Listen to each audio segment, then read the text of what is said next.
God because tonight I will be delivering the message, or I will be sharing the message taken from the 2010 series, the Exile series.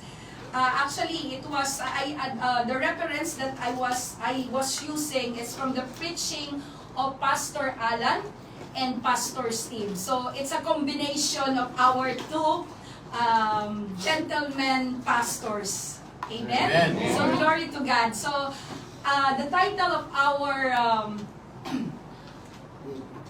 topic tonight is Living in Between the World and Heaven. Our key verses po, the 1 John chapter 2 verses 15 to 17. Let us read. In English, do not love the world, or anything in the world. If anyone loves the world, love for the Father is not in them. For everything in the world, the lust of the flesh, the lust of the eyes, and the pride of life, comes not from the Father, but from the world. The world and its desires pass away, but whoever does the will of God lives forever. So sa Tagalog po, huwag ninyong itigil ang sanlibutan o ang mga bagay na nasa sanlibutan. Ang umiibig sa sanlibutan ay hindi umiibig sa Ama. Ang lahat ng nasa sanlibutan, ang pagnanasa ng katawan, pagnanasa ng mga mata, at habang mga nakasusubukan na ito ay hindi nagmumula sa Ama kundi sa sanlibutan.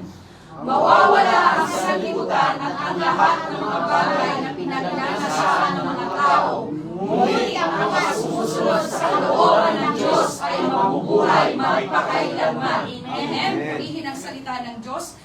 So, how can we live in the world and love God at the same time? Ang ganda po ng inawit natin, ano? We love you, Lord. We love you, Lord.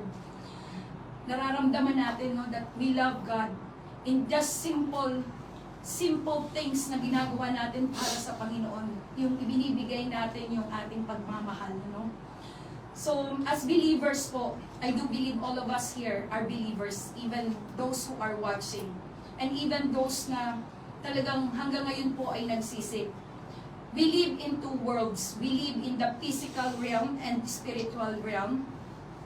The kingdom of God, the kingdom of this world, heaven and earth. Nabubuhay po tayo sa mga temporal, pero alam po ba natin na mayroong eternal? Amen? No matter where we live, it is not our permanent home. Alam po natin na ang ating tahanan, ito po ay pansamantala lamang na nandirito tayo sa mundo. If we are reading the Word of God, at marami na rin po tayong mga narinig na salita ng Diyos, na ang mundong ito ay hindi natin permanenteng tahanan. Our home is in heaven. Gusto niyo po ba yun? Amen. Kasi pag maganda yung bahay mo, wow, maganda, no? Pero actually, siguro kung i-imagine natin, merong malapit na bahay dun sa amin, yung White House, kung tawagin namin, no, sabi ko, ang ganda siguro ng loob nito. Pero sabi nung anak ko, mas maganda ang heaven dyan, mama. Sabi niya gano'n sa akin. So nandoon na yung yung anticipation. As if we read the Bible, napakaganda ng description when we go to heaven. But of course, God will not take us to heaven pag hindi pa siya tapos sa atin dito sa mundo. May purpose pa. Amen? Amen. So we may be forced to leave our home and countries. Why we are here in Kuwait? All of us left in our country. Lahat tayo dito Pilipino. So umalis tayo sa Pilipinas because of financial reasons. Yun ang number one. Some of them are exiled. Kumbaga, this topic came from exile series. So, ibig sabihin, minsan, nagpunta lang dito dahil sa mga ibang kadahilanan. May tinatakasan sa Pilipinas. No? We're trying to escape from someone or from something. Or any other reason we may have. We are only strangers and pilgrims on earth. Next, Sister Anne. So we shall soon be called to go home. Uuwi tayo, magpo-for good tayo sa Pilipinas. No? Yan po. Kingdom of this world. And again, next po, Sister Abby. Amen. Yeah. Okay po. So, we shall soon be called to go home, to go to our permanent home in heaven and be there forever and ever. So, as I've said, wag po tayong matakot.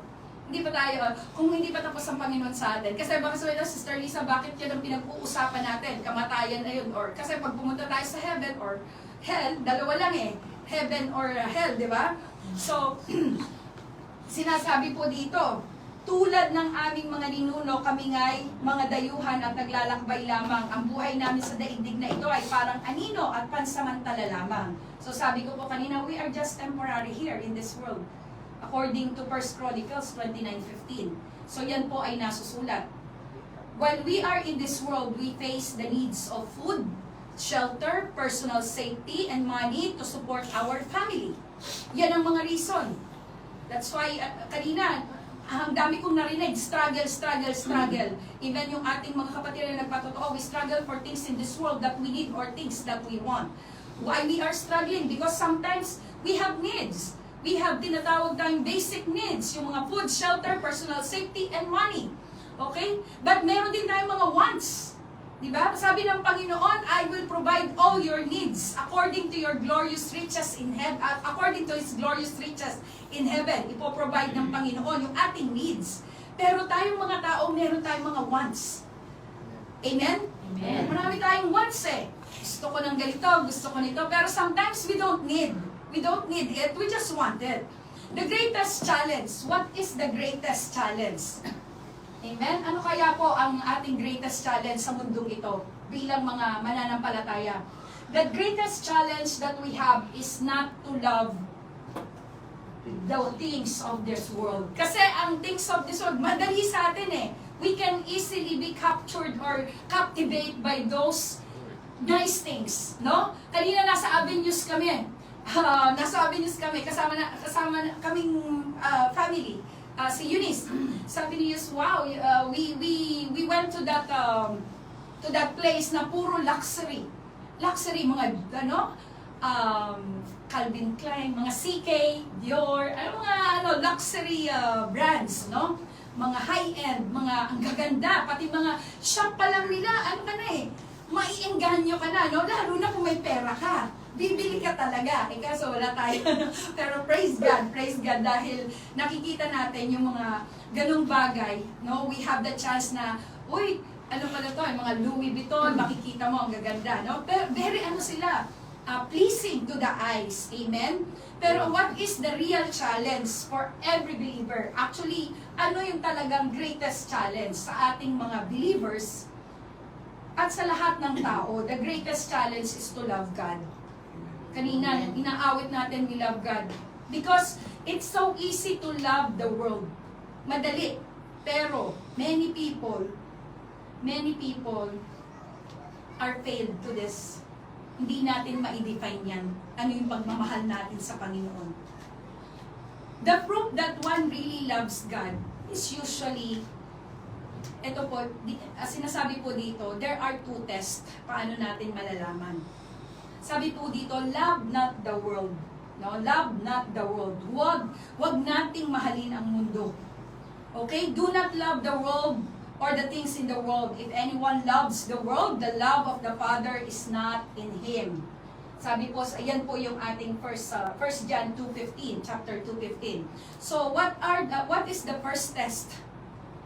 The first test is, why should believers not love the world? Bakit sinabi po sa atin ng Panginoon? Bakit sinabi ng Panginoon sa atin, ni John, sa 1 John 2:15? Why should believers not love the world? A believer, we can tell that the believer, whether he loves God or not. Madali po nating malalaman. Kung tayo, test ourselves. Huwag po tayong tumingin sa kapitbahay natin. Don't look sa mga katabi. Huwag kang tumingin. Sabihin po natin kang tumingin sa akin. Tumingin sa akin. Tingnan natin po, isabi natin yung sarili natin, no? A believer can tell whether or not he loves God by taking this test. So, we can examine our lives. Actually, pinapersonalize ko po ito. I can examine my life and see if I love the world. What is meant by the world? isipan po natin, ano ba itong world na sinasabi ni Sister Lisa? Does this mean that we are not to appreciate the beauty, splendor, resources? Hindi yung, kasi nakatira tayo sa mundo eh. So, hindi po sinasabi ng Panginoon na wag nating i-appreciate yung magagandang bagay. Like yun, ina-appreciate ko yun kasi ang gaganda, mahilig ako sa nature. I'm always going to Al-Shahid Park, isa sa magandang park dito. Kasi I'm normally attracted sa mga nature. Yan, mga puno, siguro dahil laki ako sa probinsya, maraming puno, and I find myself, if I'm in Al-Shahid Park, I find myself doon sa, parang ibinabalik ko yung sarili ko, yung nasa probinsya, kasi for about 9 years na ako hindi nakaka-uwi, no? So namimiss ko yung mga puno, yung bundok, so yung kinalakihan ko. Hindi po sinasabi sa atin ng Panginoon na wag natin i-appreciate yung world na inaapakan natin. No, we live on the earth. So God has given us the earth and the heavens in which to live. Yan, yung sky, nakikita natin, created yan. Sabi po sa Genesis, no, everything that God has created was very good. Walang pangit. Kahit tayo, we are created in the image of God.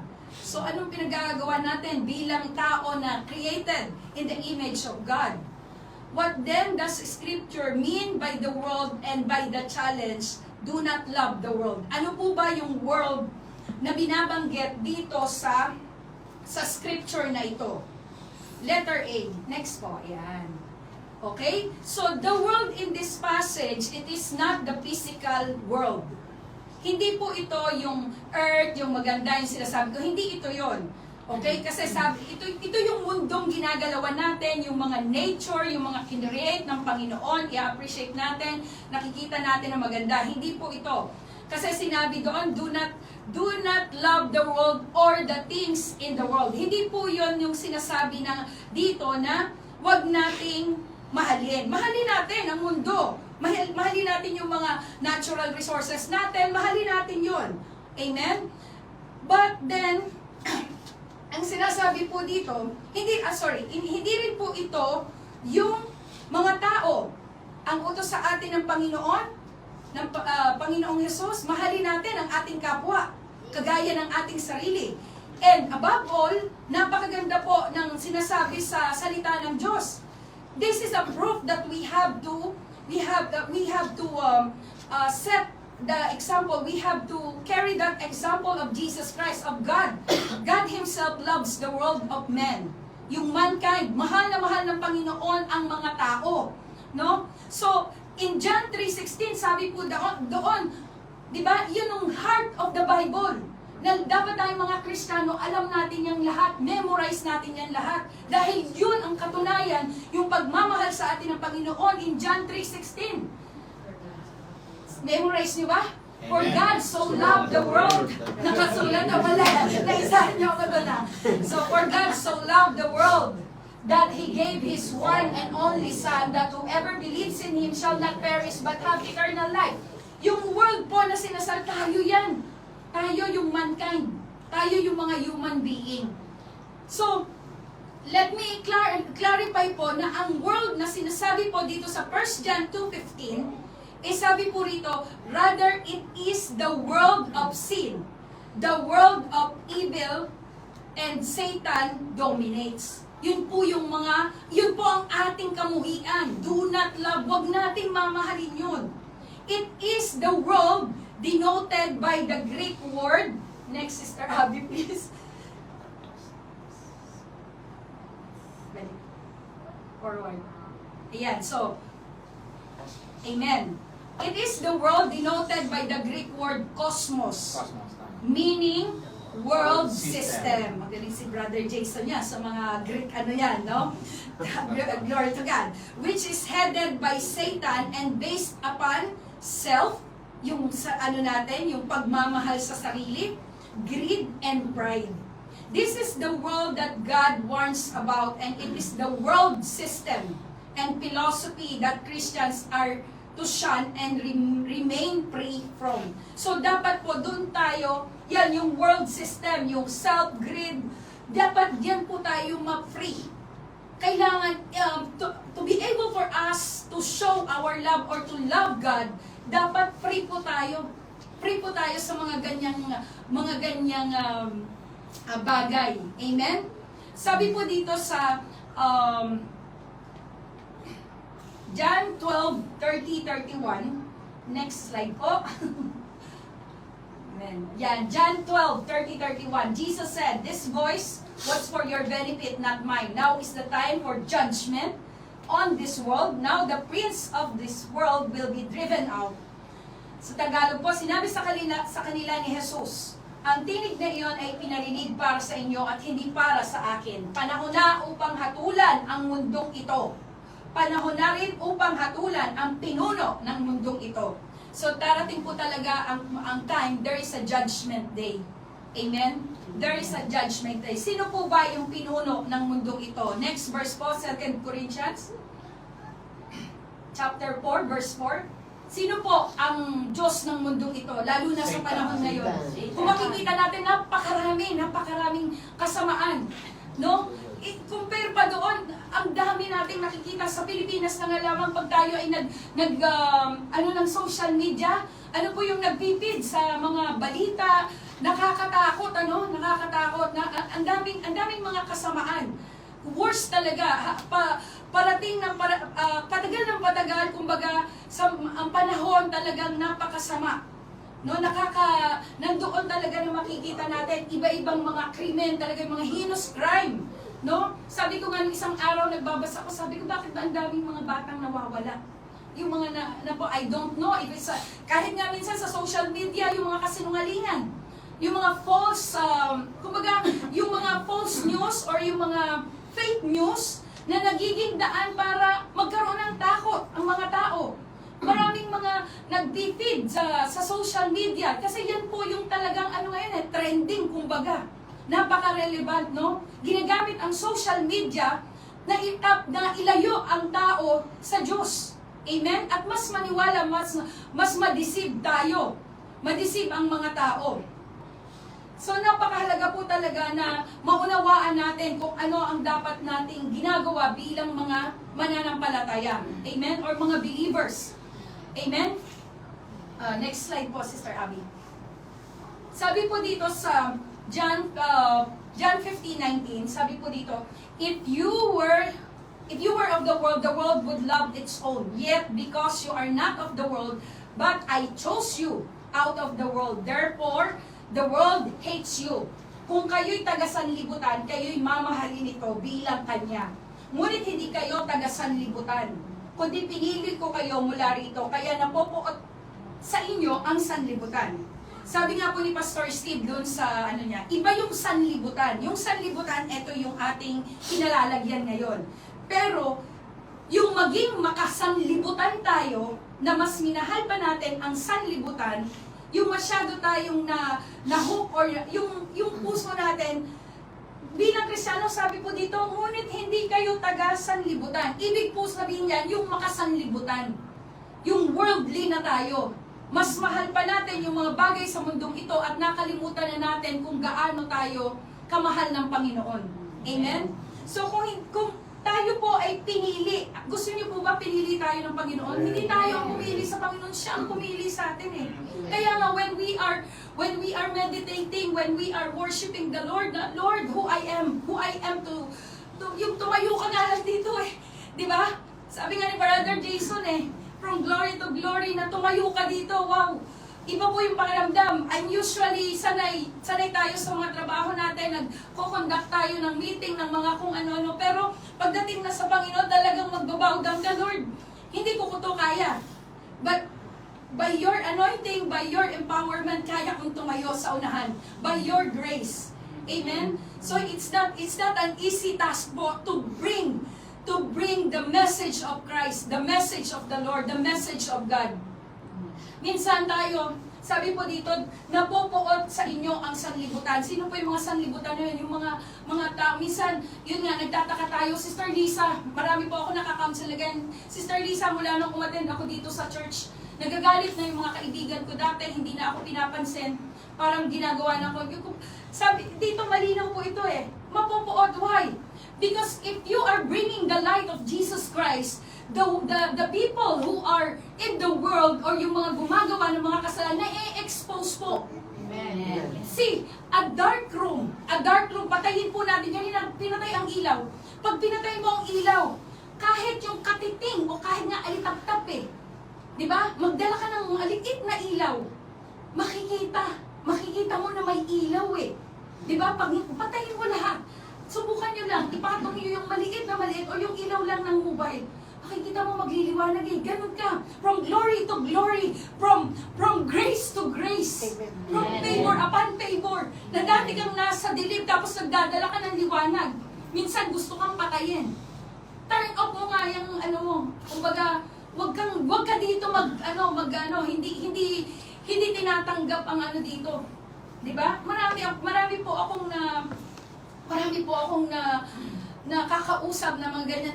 Even us, marami po tayong nawalang kaibigan, marami tayong friends na dati nating kaibigan, or yun nga, parati ko narinig sa aking asawa kay Pastor Steve, na ako, ilan ang FB friends ko? 3,500, or minsan nga hindi na nag-a-accept yung, hindi na makapag-request sa akin kasi full na. Sa 3,000 na yun, ilan ba yung kilala natin? Nasasabihin natin Yung iba doon talagang tunay mong kaibigan, mula ka bata pa, pero most of them, hindi natin alam kung anong purpose, bakit nakikipagkaibigan sa'yo. Amen? Maybe to, a lot of things. That's the reality of life. Hindi ko naman pwedeng i-unfriend ang i-unfriend. Tapos pag i-unfriend mo na, parang ganon. O kaya ikaw na i-unfriend, or kaya ibablock ka. Pag shinare mo ng salita ng Diyos, unfriend ka na, di ba? Or kaya block na. Yun po yung ating mga nakikita ngayon sa panahon ngayon. 3 things in particular make up this world. So nabanggit natin kanina, ano po ba yun? Sa 1 John 2:16, sabi po dito, for everything in the world, the lust of the flesh, the lust of the eyes, and the pride of life comes not from the Father, from the world. Kanina po nagre-review kami ni Pastor Steve, and then he said to me, yan yung yun yung ginawa ni Satan noon pa, even in the Genesis. Yan ang technique. Yan ang pattern ni Satan. The same pattern used by the devil in the Garden of Eden, at the same pattern na ginamit sa ating Panginoong Jesus, but He is a victorious God. He is a victorious, nung time na yun, siya ay tao. No? Alam natin ang Panginoong Jesus ay naging tao at siya rin ay Diyos. Amen? So, but the Lord Jesus Christ succeeded. Yan ang ginawang pattern at hindi po yan nagbabago. Kung ang Diyos natin ay the same God yesterday, today, and tomorrow, ganun din po ang plano sa atin ni Satan. Hindi rin nagbabago. He can use these 3. Lust of the flesh, the lust of the eyes, and the pride of life. Amen? So dapat po tayong maging vigilant, sabi sa salita ng Diyos, be vigilant tayo parate. See, the lust of the flesh, craving of sinful man. So ito yung mga cravings natin. We are dealing, kasi nature natin, may mga tayo kumbaga, scientifically and physiology or yung anatomy natin, may mga tayo. So there is the lust of the flesh, yung something, cravings of a sinful man. The flesh or sinful man has to do with feeling. Yan, feeling, touch, craving, tasting, yung ating mga sa pagkain, sa pang-amoy, hearing and seeing. Yung anong naririnig natin, seeing, it is the seat of desires and urges. It is the acts of sinful nature. Kagaya ng feeling. Alam niyo po, sorry for yung mga isang example po, this is a fresh revelation, yung feeling. Minsan, alam niyo po, this is the reality, kagaya dito sa abroad. Minsan, nagkabanggaan lang yung kanilang mga kamay, babae at lalaki. Naging simula na ng wala lang, aksidente lang. O kaya kumakain, nagkabungguan yung paa. So, nagkaroon na ng feeling. What is that? That is the lust of the flesh. Amen? Friction. Ano yun? yung touch naman, ganoon din, touch, tasting. Minsan naman, meron tayong tinatawag na gluttony. Yung busog na tayo, gusto pa natin kumain. O kaya, gusto natin, I'm not, hindi po ano to with conviction. Yung Sharon. I mean, hindi po masama, that is allowed. We are very open na ano. Pero what I mean to say, may napanood kasi ako sa ano na, yung nilalagay yung ano, lahat ng halos, actually, totoong buhay yun eh. Yung parang, lahat na lang, inubos niya yung pati yung handa ng tao. Tayo mga Kristiyano, we have that decency. Okay? Sa family natin, hindi ko pa sinasabing bawal mag-Sharon, ha? Pero, yung maging sensitive po tayo at maging ano rin tayo, smelling. Uy, ang bango ng pabango mo, Pero wala kang pambili nun, pipilitin mo talagang bumili ka. Yun ang typical example yan, ha? Hearing, gossiping. May narinig lang na, ay, ganito, ganyan. May sinabi sa'yo si kapatid, ay, binroadcast mo na sa buong ano. Amen? Amen? Anong nangyayari po yan? And seeing. Uy, alam mo, seeing. Pag may nakita tayo, o kaya yung looking. Di ba? Yung, alam mo yon, yung nakikita mo na may bagay na, uy, ang ganda ng ano niya, bibili rin ako niyan. Di ba? It is the seat of desires and urges. Yung nag-aano sa atin, sa flesh natin. It is when the flesh desires something that is directly forbidden by God. So, like for example, sex, pinagkaloob yun sa atin ng Panginoon. But, pinagkaloob yun within the marriage. But adultery and sexual immorality are wrong. Diba? Alam po natin yan. Or yung, kunwari, yung sabi ng Panginoon, it's a commandment. Do not steal, huwag ka magnakaw. Pero pag nasa opisina, ay extra akong ano, dala ako ng ano, ball pen. Diba? Ano pa rin yun? What do you call that? Hindi mo pinagpaalam. Stealing yun. Diba? So, yun yung mga forbidden by God. Pero akala natin, oh, small thing lang to, hindi naman to ano, hindi naman to mahalaga, marami naman to. So, yun yung mga ano natin, hindi natin napapansin, ano? When the flesh desires and consumes, then it becomes indulgence. Yun nga yung sinasabi na pag ikaw nagkakasala ka, umaanak yung kasalanan. Kasi nagsimula sa maliit, ay, hindi naman ako nahuli. Ballpen muna, maya-maya, may ano na, mamaya, laptop na, di ba? Or tissue, nagsimula sa tissue. Pero kung pinagpaalam po natin, hindi po yun, nakaw. Yung mga ganong instances, Kaya, make sure na yung mga bagay po na yun, nagpe-pay attention tayo. Minsan hindi tayo aware, ano pala yun. Wrong pala yun, Amen. Gising pa po ba kayo? Amen. Madali ko mag-8:30 na tayo. Hindi naman. The lust of the eyes, yan, materialism. Mahihilig sa mga material na bagay. There is the lust of the eyes that fills person with darkness or great darkness. Sabi po sa Matthew 6:23. I will not go through. Just take note po, yung mga verses na lang so you can go back for the sake of time. If our eyes is full of darkness, how great is that darkness? Kaya nga ang prayer natin, Lord, give me open our spiritual heart, our spiritual eyes, para makita natin. Kasi minsan hindi natin, we didn't notice na yun pala ay against the will ng Panginoon. There is the lust of the eyes after the things of other people, yung envy, greed, Sabi nga doon sa Luke 12:15, ang simula sa ibang translation, watch out. Parang watch out, o kaya sa Tagalog is tingnan, parang very intention, watch out. Oo, magmasid sa Tagalog, or may mas malalim pang translation, yung pag nakita mo si kapitbahay, uy, may bagong bili rin ako. O minsan, kaya ka lumulubog sa utang, no?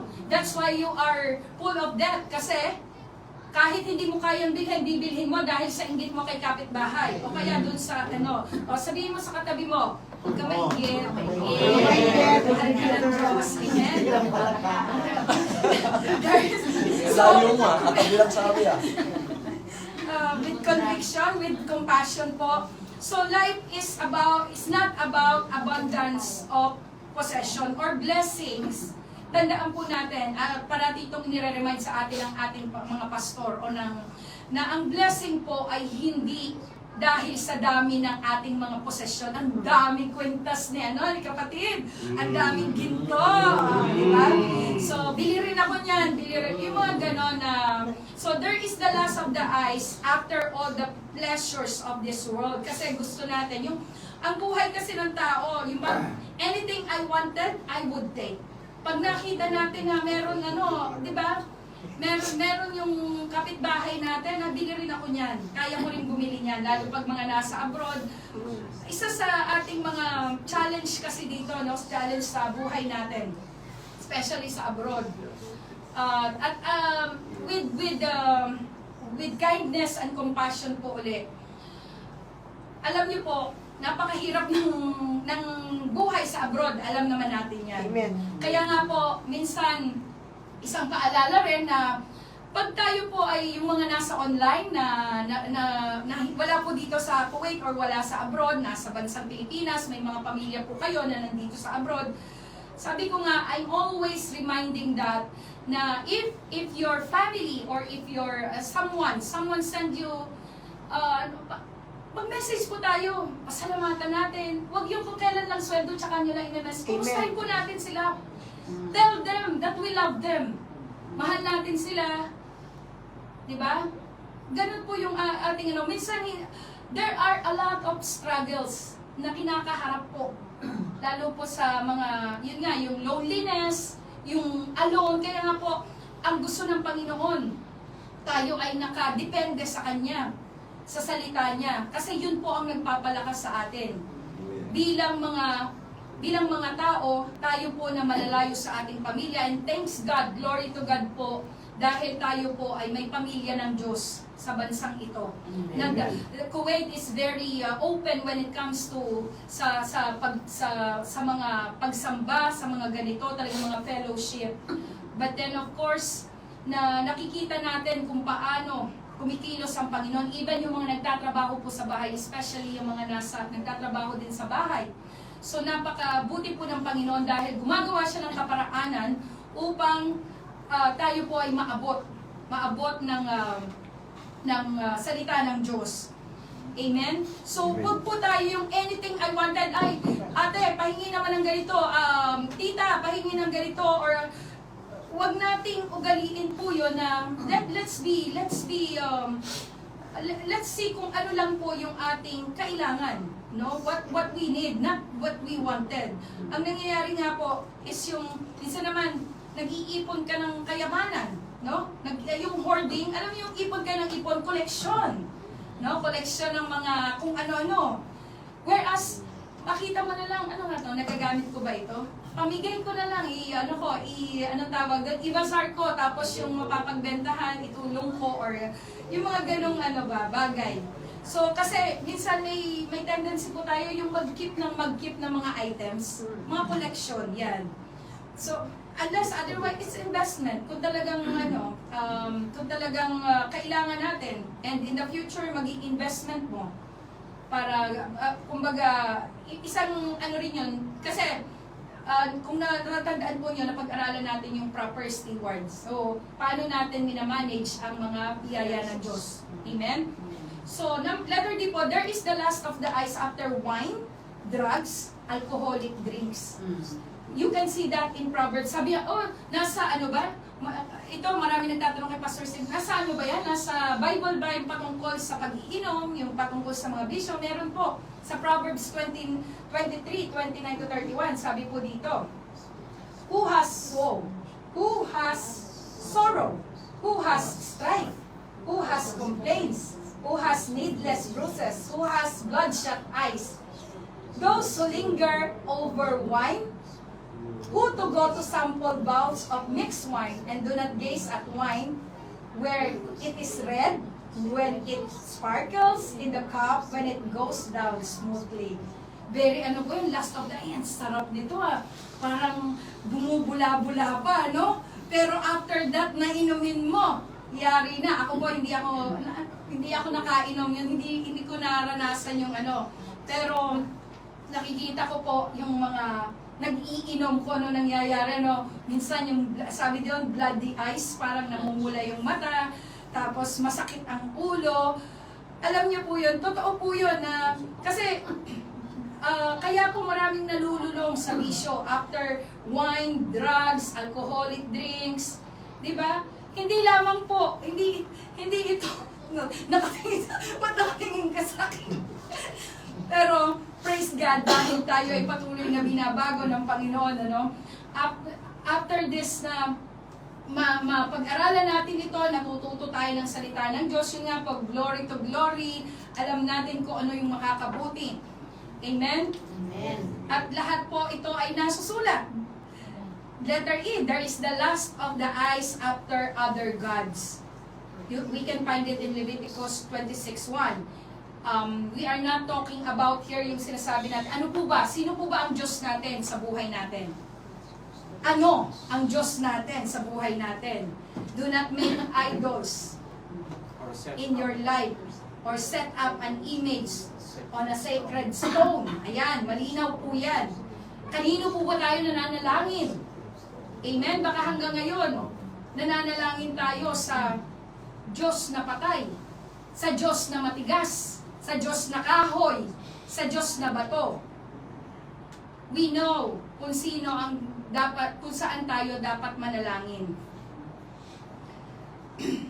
Sabi po dito, do not keep yourselves from, dear children, keep yourselves from idols. Makikita po natin yan sa 1 John 5:21. Keep yourselves from idols. Sabi ko po kanina, hindi lang po yun ang ating idols. Marami tayong idols. Minsan, ako noon, akala ko, I thought I was really on fire. I'm serving the Lord. I'm, like all my life, especially here in Kuwait, I'm serving my family. I'm serving the church, the brethren, and I'm a hardworking woman, glory to God, wife, and full-time wife, full-time mother. So akala ko, ganun pala. Yung pala, I didn't notice, ina-idolize ko na yung aking trabaho. Alam niyo po yun, yung mas mahaba pa yung oras ko. Kaya yung oras ng pahinga ko, I spent it sa ibang ano. And then, time came na nagkasakit ako. And yung mahal na mahal kong, I really love that company. I love my job. I'm doing everything to serve. Because as per the word, according to the word of God, whatever you do it all for the glory of God. So that's my thinking. Because sometimes we are also, justification mo. Ginajustify. Kailangan gawin ko para gawin ko yung pala, mahaba na yung oras ko. Napapabayaan ko even my health. Hindi ako nakakakain sa oras, and then I was stressed, but kumbaga hindi ko yun sineshare, I don't want to share it until the time na nagkasakit pa ako at sa awa po ng Panginoon, yun nga, hindi pa siya tapos sa akin. And most of our brethren, alam po yan, for 2 years to 3 years, nagsuffer po ako until the time na sa awa po ng Panginoon, tinapos niya yung aking karamdaman, siya po ang nagpagaling sa akin. And my life is a testimony of a new life. How many times He rescued me. Dahil meron pa siyang plano. Kung sabi nga ni Brother Carl kanina, hindi niyo po ako makikita dito kung nag-give up ako. Ako rin po, hindi niyo na ako makikita dito kung hindi dahil sa kabutihan ng Panginoon. Amen? So, mahalaga po yun na ano ba yung ina-idol natin, ano ba yung ginagawa natin sa buhay natin, sino ba yung ating ano. And to sum up all of these things, the lust of the eyes is more on, it's about covetousness. Yung masyado tayong hook doon sa mga bagay na yun, yung nandoon yung inggit, halo-halo na po yan eh. Or dahil sa iniisip natin, sayang naman tong kikitain ko, sayang yung extra ko dito, pero pagod na pala tayo, napapabayaan natin. And sabi ng Panginoon, how can you, our body is a temple of the Holy Spirit. So kailangan nating ingatan ang ating katawan, pagkain tayo ng kain ng mga unhealthy food, okay? Ano mangyayari sa atin? Di magkakasakit tayo. Although, alam natin yan that we are susceptible in sickness because we are in flesh. But binibigyan po tayo ng wisdom ng Panginoon paano natin iingatan ang ating sarili. So this is a modern day in a modern day expression, we call it materialism. Masyado tayong abala sa mga bagay sa mundong ito. Kasi we want to achieve, we want to get something. Gusto nating mag-ipon ng mga kayamanan sa mundong ito. Amen? Ang paborito yan isa sa paborito ni Sister Jingle yan yung huwag tayong mag-ipon, yung verse na yun na huwag tayong mag-ipon ng kayamanan sa mundo because mag-ipon tayo ng kayamanan sa langit. Amen? So number 3 po, ano po yung sinabi po doon, yung the pride of life. Yan, maraming din yan, the pride of life. The third one, na ginagamit sa atin ni Satan para tayo ay mapalayo sa Panginoon. Para hindi natin maibigay yung tamang pagmamahal sa Panginoon. Yung boasting, yan, boasting. The pride of life is boasting in what person has or does. This is at least 2 things. 2 things lang po ito, pero actually marami pa. Sabi po sa Revelation 3:17, additional verse po ito, you say, I am rich, I have acquired wealth, and do not need a thing. But you do not realize that you are wretched, pitiful, poor, blind, and naked.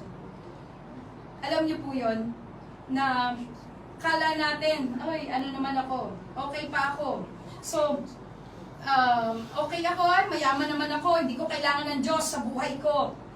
Pero sabi po dito, wretched, pitiful, poor, blind, and naked. Ang buhay na walang Diyos is nakakaawa, nakakahabag. Kaya minsan umiiyak tayo, no? Makikita natin yung mga tao na talagang, they are living self-sufficient sila. But then, hindi pa rin sila masaya. Nakakita po ba kayo? May mga artista, merong mga taong sobrang yaman na magkasakit. Kahit sobrang yaman nila, hindi sila masaya. Hindi sila gumagaling. Pero, meron silang ability or all resources are available around them. May pera, may ospital, may doktor, pero hindi sila gumagaling. Bakit? Kasi po, yun ang kulang sa buhay nila. I'm not condemning or I'm not judging, but based on the word of God na natutunan natin, alam po natin yan. What is life? Life is meaningless without God. Amen? Amen. So yung boasting po, kagaya ng ano ba yung mga nagiging pag tayo po ay nagyayabang yan. So yung boasting in what a person has and does means self-centeredness.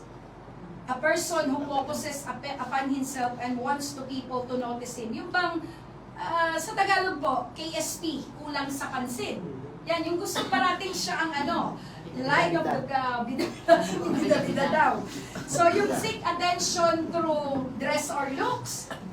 Okay, hindi ko po sinasabi na huwag tayong magdamit ng maayos, lalo na kung tayo po ay sisimba. Sabi nga ng isang singer ng yung worship leader ng Hillsong, I think Hillsong, why I'm wearing suit? Because I have business with Jesus. Diba? Sabi niya, yung kumanta ng what a beautiful name. I forgot her name, but yun po, kailangan magdamit tayo ng maayos. Pero, ang sinasabi po dito, seek attention, nagbibihis ka ng mga hindi nararapat para lang mapansin ka, uy, ang ganda naman ng ng kutis mo.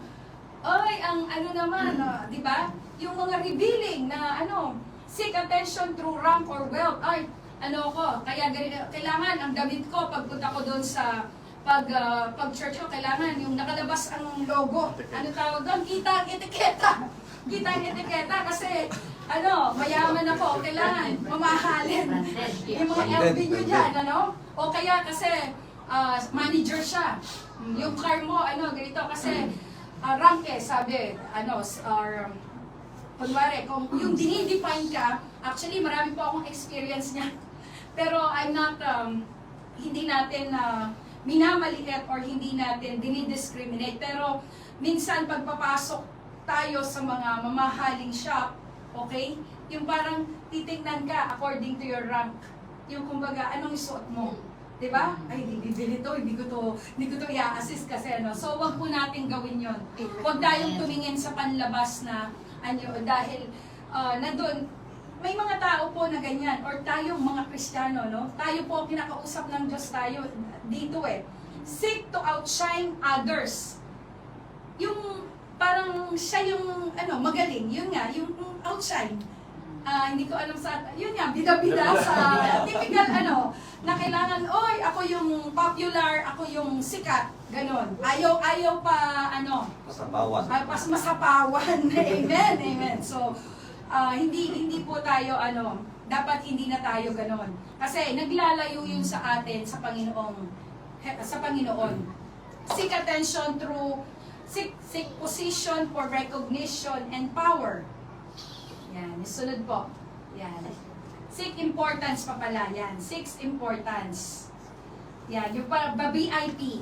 Yan, pa-VIP na kailangan, hindi pwedeng si Sister Lisa, kailangan doon ka sa presidential table.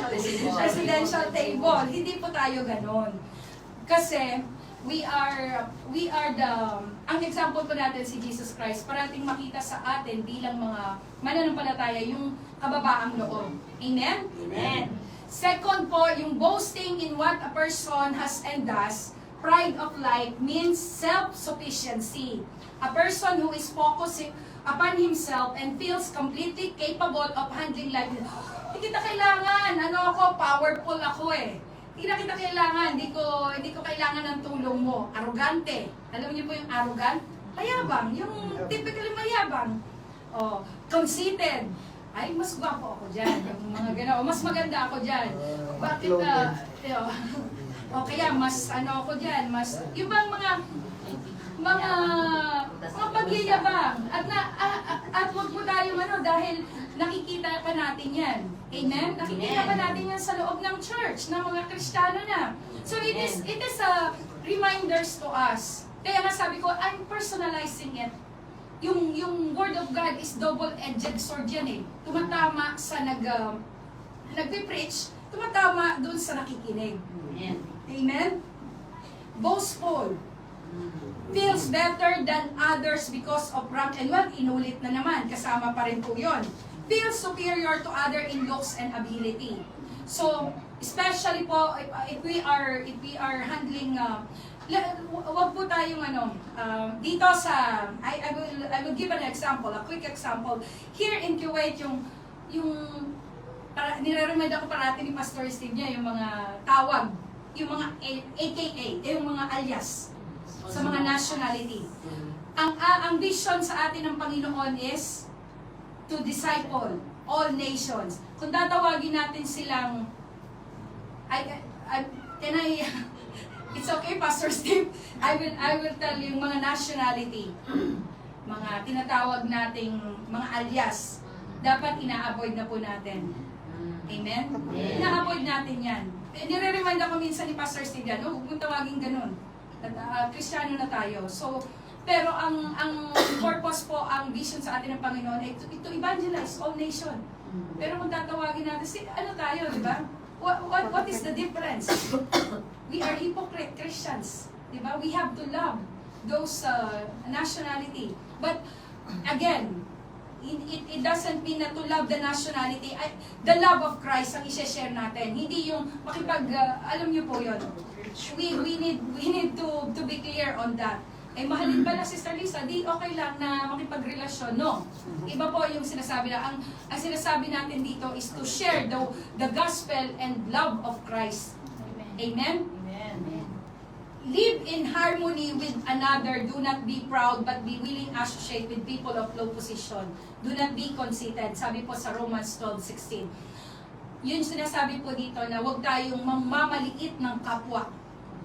Huwag tayong matapobre. Ayan, pag meron na tayo, o kaya mas magandang itsura natin or mas maayos yung kalalagayan natin dahil minsan dahil ganun ang trabaho niya, huwag po nating wag po tayong mangmamaliit ng kapwa. Isa po yan sa pinapakita natin na minamahal natin ang Panginoon.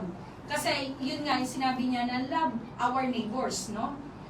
When man dies, he leaves everything behind. Wala pong nadadala. Sabi nga, pag namatay po tayo, hindi tayo tatanungin magkano naipon mo sa NBK. how or ng gold bank, hindi nang tatanungin ng Panginoon, or ilan bang certificate ang nakuha mo, anong taas ng pinag-aralan mo. Nothing in this world lasts forever. Amen. Lahat po, hindi natin mababaon yan. Madadala natin. Amen? Amen. The second test, how to love the Father. Amen? How to love the Father. Paano po natin maipapakita sa ating Ama na mahal natin siya, ating God the Father. Sabi, in 1 John 2:15, binanggit po doon, if anyone loves the world, love for the Father is not in them. So, it's, ang tawag po dito is, kumbaga, anong tawag doon, yung paradox, ano? If anyone loves the world, love for the Father is not in them. Simple and profound. Kumbaga, it's a choice. The world and its desires pass away. Tagalog po, ang umiibig sa sanlibutan ay hindi umiibig sa Ama. Napakasimple po. Napakasimple. Pag ang mas mahal natin ang mundong ito, obviously, hindi natin mahal ang Panginoon. Mas mahalaga sa atin ang mga bagay sa mundong ito, mas binibigyan natin ng priorities yung mga bagay na temporal. Amen? Yung mga bagay na nawawala, ibig sabihin, hindi natin pinapahalagahan kung ano yung pagmamahal natin sa Panginoon. Amen? What does it really mean for me to love the Father or for us to love the Father? 1 John 2:17, the world and its desires pass away, but whoever does the will of God lives forever. Sa Tagalog po, mawawala ang sanlibutan at ang lahat ng mga bagay na pinagnanasaan ng mga tao. Ngunit ang mga sumusunod sa kalooban ng Diyos ay mabubuhay magpakailanman. Amen? Napakaliwanag. Hindi ko na kailangang yung mga beauty na yan, mawawala yan, maglalaho yan, tatanda tayo. Sister Lisa nga, sabi sa akin, Sister Lisa, ba't hindi ka nagpapakulay ng buhok? Okay? Bakit hindi mo yung buhok mo? Ganyan, ganyan. Sabi ko, kasi reminder ito sa akin ng Panginoon, salita ng Diyos, even in my old age, yung gray hair ko. Di ba? I am He who will sustain you. Amen. Amen? At yung gray hair then is a sign of wisdom. The more gray hair, the more wisdom I receive. Amen? Hallelujah. Hallelujah. The love of the Father means our love for the Father. Ano po? Balik, Sister Abby? If we love the world, the love of the Father is not in us. Next po. Next slides. So, if we love the world, the love of the Father is not in us. So, balik po. Next. The love of the Father means our love for the Father. Sabi po sa Romans 5:8. So, if we love the Father, it means our love for the Father.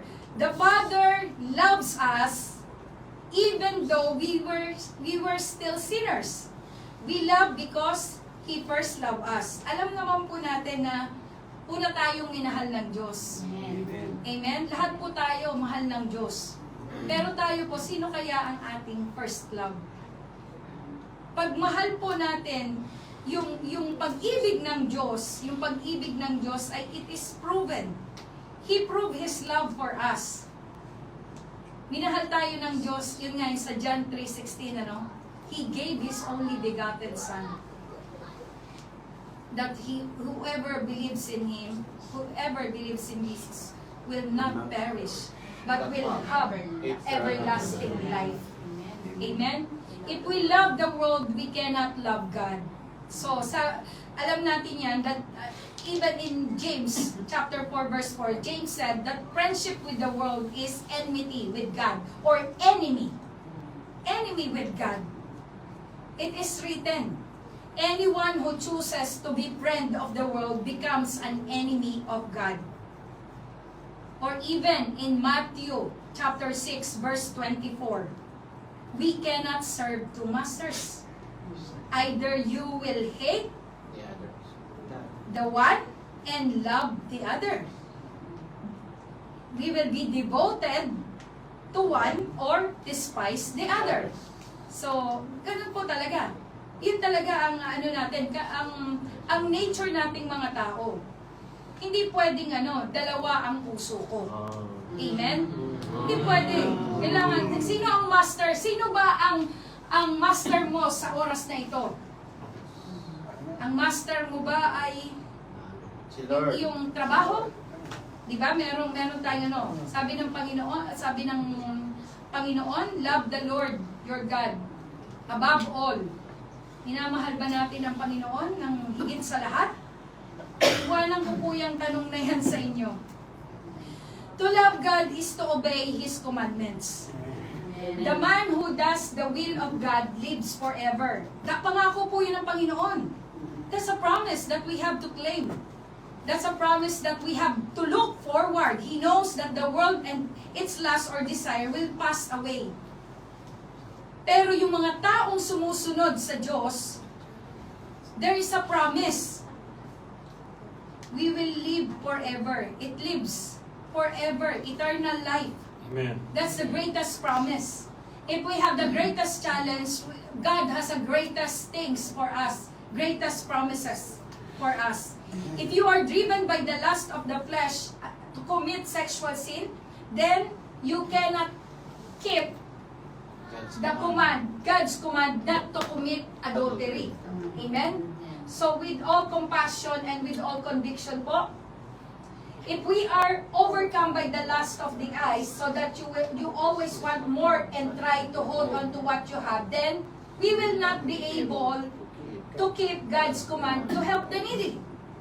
Amen? So kung tayo po ay madamot, marami nga tayo, self-sufficient tayo, madamot tayo, hindi tayo, ano sabi ng Panginoon? Again, love your neighbor, give the needy, give to the needy. Pero tikom na tikom yung palad natin. Okay? We always withhold kung ano yung dapat nating ibigay.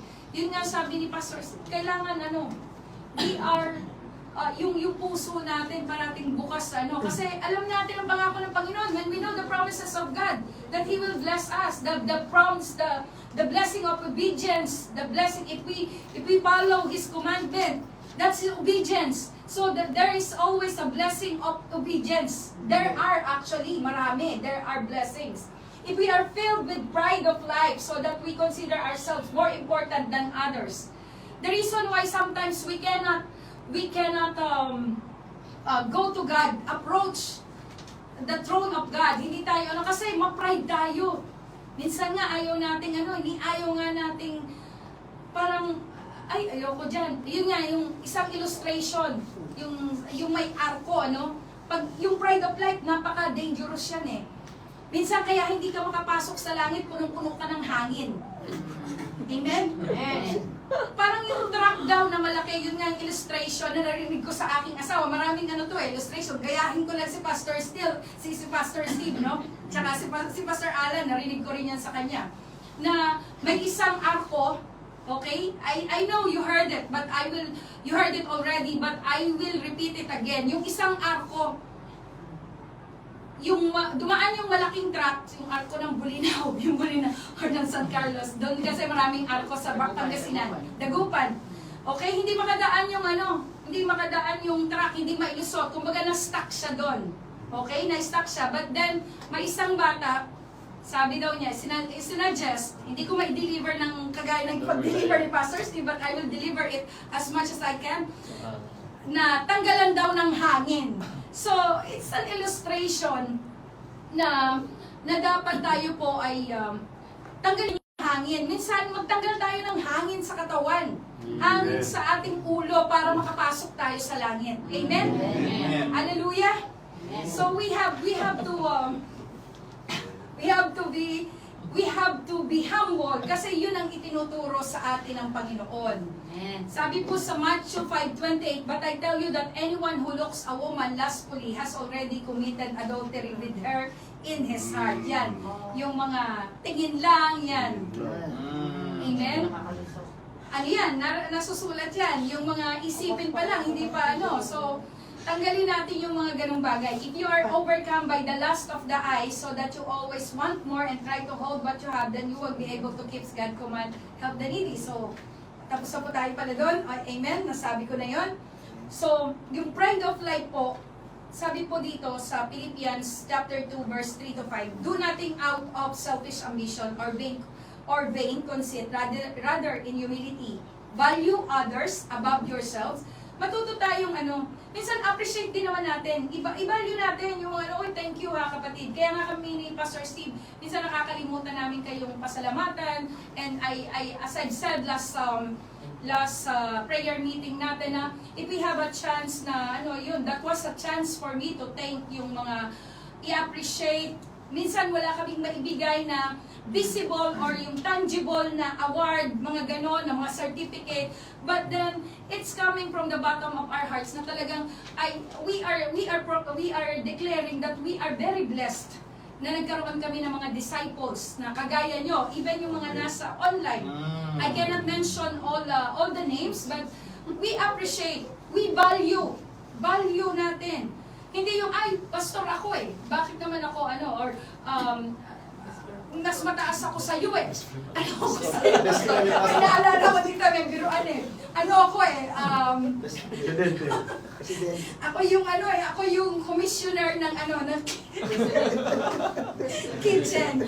So, minsan napakabuti po ng Holy Spirit, yung sense of humor, binibigyan tayo talaga na ma-deliver natin ito ng yung mensahe. So, alam niyo po yun, yung wag nating tingnan yung sarili natin na mas mataas sa iba.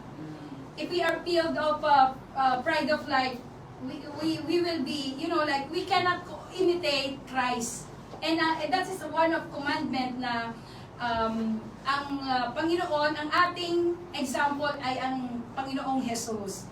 Sabi po ng Panginoong Jesus, if you love me, keep my commandments. Kaya mahalaga po na we have to follow, we have to obey the commandments of God. Jesus answered and said to him, if anyone loves me, he will keep my word, and my Father will love him. And we will come to him and make our home with him. Wow, ang sarap po nung sinabi ng Panginoon, we will make our home. Napakaganda po na kasama natin ang Panginoon sa ating buhay, sa ating tahanan. Kaya nga po dito sa ating Glory to God po sa True Gospel Church, I'm always telling this to our disciples na if we know someone na na-invite or na-evangelize or na-invite namin sa church, we are not only concerned sa buhay ng tao na yon, but we are concerned also to the extended family. Tinatanong ko agad, personally po, ito yung sa commitment ko sa Panginoon, glory to God, na tinatanong ko, kumusta yung mo, pwede bang ma-invite yung kapatid mo, kinukumusta natin, hindi lang yung hanggang dito, it's not only until here in Kuwait, this is a lifetime and an eternal relationship. We are not being relational just because we need something, or we are not relational just because we are here in Kuwait. Ito pong relasyon na ito ay sabi nga ay pang-eternal, hindi pang-temporal. Yung relasyon natin bilang magkakapatid kay Kristo. At ganun din po, kasi nga ang ini-imitate natin dito is we are imitating Christ. Amen? Kaya minsan makulit ako Minsan message ako ng message, kumusta ako ng kumusta ka, kapatid, kumusta yung ganito, lahat ko kumustahin ko. Pero, there's rin po naman na, God knows the intention of our hearts. Kaya nga dito po malinaw tayo na tinuturuan natin, we are called to disciple, to minister people. Amen? And I do believe po na hindi lamang po ito calling ng Panginoon sa amin, kundi calling po sa ating lahat. Amen? Amen. So remember this, it is impossible to serve God if we also love the world.